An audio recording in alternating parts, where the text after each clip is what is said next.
नमस्कार बच्चों, मैं आज आपको इंद्रप्रस्थ के बारे में बताऊंगा। इंद्रप्रस्थ नगर का निर्माण कैसे हुआ, इंद्रप्रस्थ की स्थापना कैसे हुई और वहां कौन राजा बना और कितने दिनों तक राज्य किया उसने।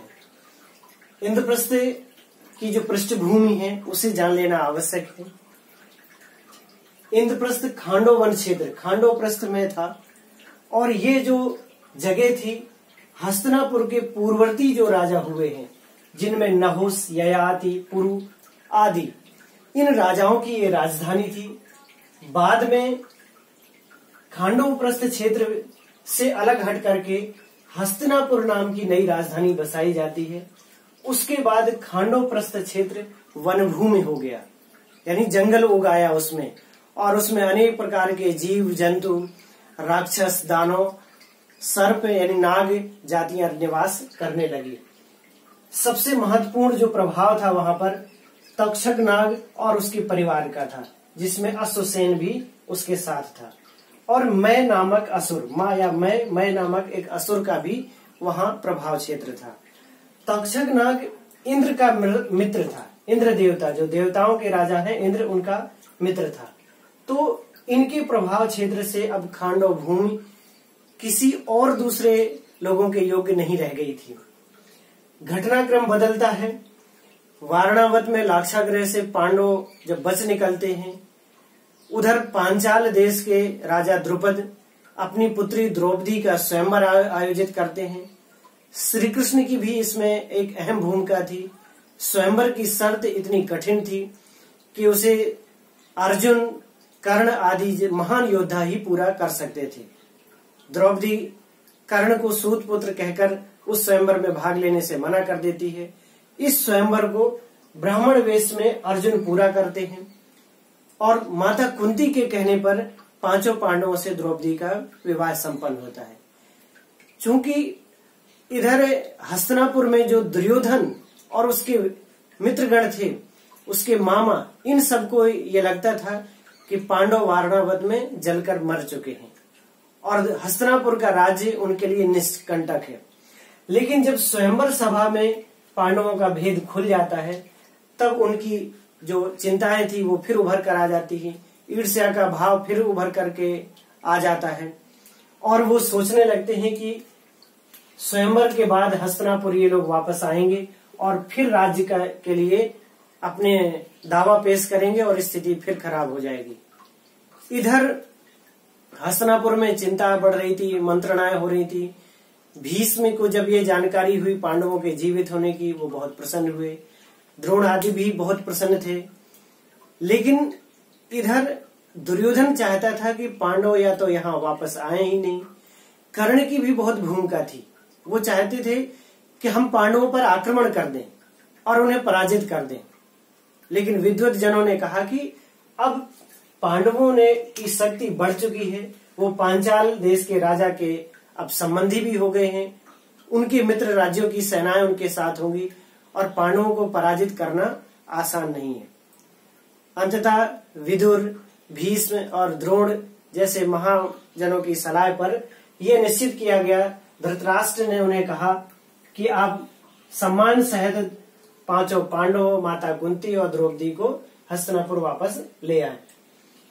इधर योजना अनुसार युधिष्ठिर को धृतराष्ट्र ने युवराज बना दिया, उसका राज्याभिषेक किया और उसे छल पूर्वक कह सकते हैं कि अपनी योजना अनुसार उसे खांडव वन क्षेत्र, जो ये वन भूमि है जहां सामान्य आदमी का निवास करना मुश्किल है, वह क्षेत्र यह कह करके उन्हें दे दिया कि ये हमारे पूर्वजों की नगरी है।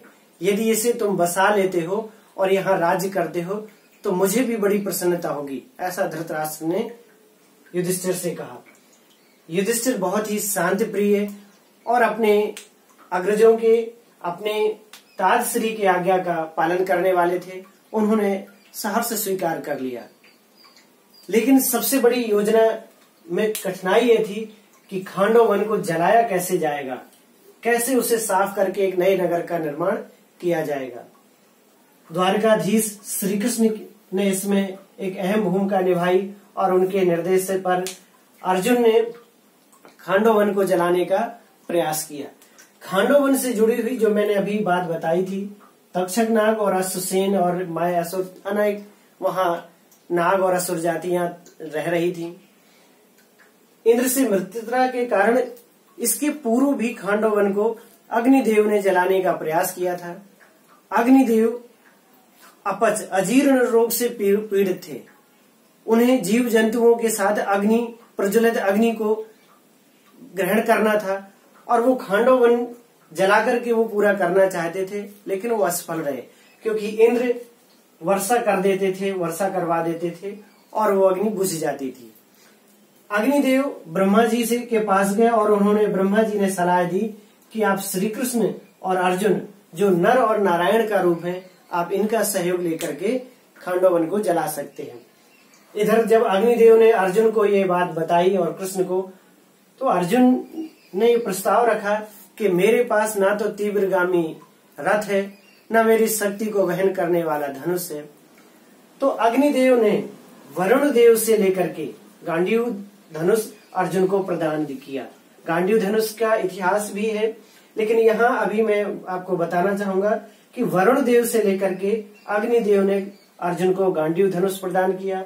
एक अक्षय तर्कस तूणीर जिसके तीर कभी समाप्त नहीं होते थे, वह प्रदान किया और एक दिव्य रथ प्रदान किया जिसकी ध्वजा पर हनुमान जी विराजमान थे। एक दिव्य रथ और तलवार प्रदान की, यानी दिव्यास्त्र प्रदान किए और भगवान श्री कृष्ण को सुदर्शन चक्र प्रदान किया। इस तरह से उन्होंने खांडव वन को जलाने की योजना अनुसार खांडव वन में अग्नि लगा दी।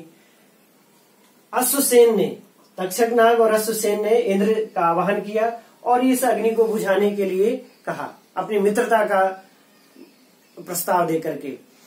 लेकिन जब इंद्र ने इसका विरोध किया तो अर्जुन ने इंद्र से भी युद्ध करने की योजना बना ली, या युद्ध करने के लिए तत्पर हो गए। फिर उनके बीच चूंकि पिता पुत्र का संबंध था, कुंती ने मंत्र शक्ति से इंद्र का आवाहन करके ही अर्जुन को प्राप्त किया था। उन दोनों के बीच युद्ध नहीं होता है। अर्जुन अपने पिता इंद्र को प्रसन्न कर लेते हैं और अपने लिए सहयोग मांगते हैं। आशीर्वाद प्राप्त करके खांडव वन को जला दिया जाता है। अश्वसेन, तक्षक नाग ये तो वहां से भाग निकलते हैं और अर्जुन के प्रति हमेशा के लिए विरोध भाव बन जाता है, जो महाभारत की युद्ध क्षेत्र तक भी जाता है। आगे इसकी कथाएं हैं। उसी में जब मैं असुर को पकड़ा जाता है और भीम आदि इसको मारने का प्रयास करते हैं, तब वह विनती करता है। वह एक कुशल शिल्पकार है, उसने बड़े बड़े भव्य नगरों का, भवनों का निर्माण कराया था। मैदानों ने ही स्वर्ण नगरी लंका का निर्माण कराया था। मैं असुर ने योजना के अनुसार जीवन दान प्राप्त होने के बाद भव्य राजसभा का निर्माण करवाया। मैं राजसभा, भव्य प्राचीर, नगर, उद्यान, इतनी सुंदर नगरी कि वो इंद्र की अमरावती को भी मात देने लगी और इंद्र के आशीर्वाद से ही ये आगे कार्यवाही हो रही थी। इसलिए उस नगर का निर्माण इंद्रप्रस्थ रखा गया। भगवान देवताओं के देवराज इंद्र के नाम पर इंद्रप्रस्थ रखा गया इसका नाम। भगवान विश्वकर्मा जो शिल्पकार थे, महान शिल्पकार थे, उनका भी आशीर्वाद प्राप्त हुआ। उनके योगदान से भी भव्य इंद्रप्रस्थ का निर्माण किया गया। धन संपत्ति और वैभव से वो पूर्ण नगर बन गया और युधिष्ठिर महाराज बने। वहां पर उन्होंने लगभग 23 वर्ष तक राज्य किया।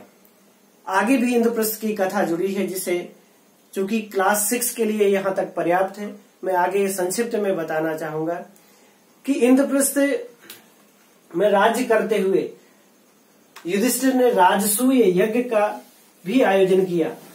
राजसूय यज्ञ में जरासंध का वध करने के बाद जब राजसूय यज्ञ का आयोजन किया गया, तो इसी राजसूय यज्ञ में श्री कृष्ण की अग्र पूजा की गई।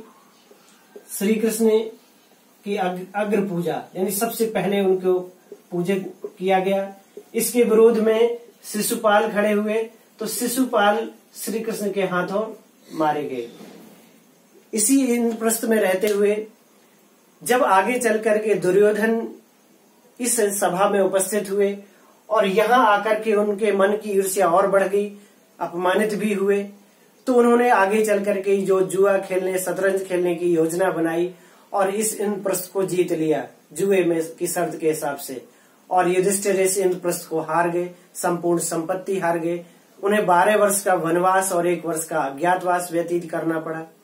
जब उन्होंने पुनः इंद्रप्रस्थ को हासिल करना चाहा शर्त पूरी करने के बाद, तो दुर्योधन ने इंद्रप्रस्थ वापस करने से मना कर दिया। अंततः महाविनाशकारी महाभारत का युद्ध हुआ और युधिष्ठिर विजयी हुए। वो हस्तिनापुर के शासक बने और हस्तिनापुर के अधीन इंद्रप्रस्थ आ गया, यानी इंद्रप्रस्थ भी उनके अधीन आ गया या उनकी सत्ता इंद्रप्रस्थ में वापस लौट आई। महाभारत के उपरांत कहा जाता है कि जब युधिष्ठिर यानी पांडवों को ये पता चला कि कर्ण उनके अग्रज हैं, ज्येष्ठ हैं, तो युद्ध से पहले तो उन्हें पता नहीं था।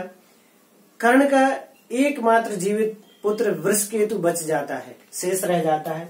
तब वो इंद्रप्रस्थ का राज्य कर्ण के पुत्र वृषकेतु को दे देते हैं, यानी युधिष्ठिर के बाद वृषकेतु कर्ण का पुत्र इंद्रप्रस्थ का शासक बनता है और लंबे समय तक वो वहां राज्य करता है।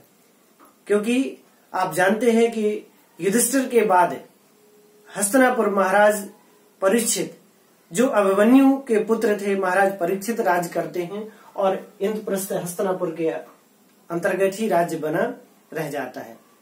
मैं इस कहानी को यही विराम देना चाहूंगा, क्योंकि ये जो हमारी कहानियां हैं इसमें बहुत से अनेक बिंदु ऐसे हैं जो जुड़ जाते हैं, या एक ही चीज के लिए अनेक कथाएं होती हैं, उपकथाएं होती हैं। तो बहुत विस्तार से भी इसको कहा जा सकता है, लेकिन फिर ये वीडियो बहुत बड़ी हो जाएगी, फिर कभी इसकी व्याख्या करेंगे। धन्यवाद।